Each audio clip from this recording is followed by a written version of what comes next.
Sir এটা কি হচ্ছে? এখানে তো মাটি ধস নেমে যাচ্ছে। চুপ, আমি কি অন্ধ নাকি? সেটা আমিও দেখতে পাচ্ছি এখানে মাটি ধস নেমে যাচ্ছে। ওরকম পাগলের মতো করা কি আছে? ঠিক আছে, আমি যখন পাগল তাহলে আপনি এখানে থাকুন, আমি এখান থেকে পালালাম। আরে জওয়ান দাঁড়াও, কোথায় যাচ্ছ? আরে সত্যি তো মহা বিপদে পড়ে গেলাম। এবার এখান থেকে বেরোবো কিভাবে? স্যার এখানে তো মাটি ধস নেমে যাচ্ছে, এখন আমি কি করব? কেন এখন আমাকে দরকার কেন? তখন তো আমাকে ফেলে চলে গেলে, এখন নিজেরটা নিজে বুঝে নাও।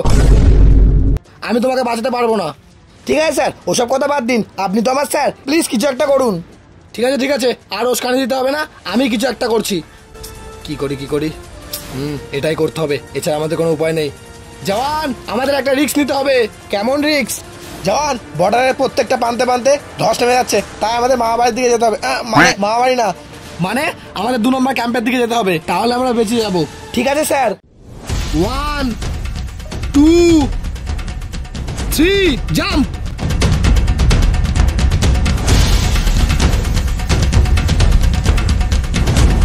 জওয়ান, এই যাত্রার মতো আমরা বেঁচে গেলাম। এবার আমাদের মেজর সাহেবকে বলে এই পোস্টিংটা আমাদের চেঞ্জ করতেই হবে। হ্যাঁ স্যার, আপনি ঠিক বলেছেন।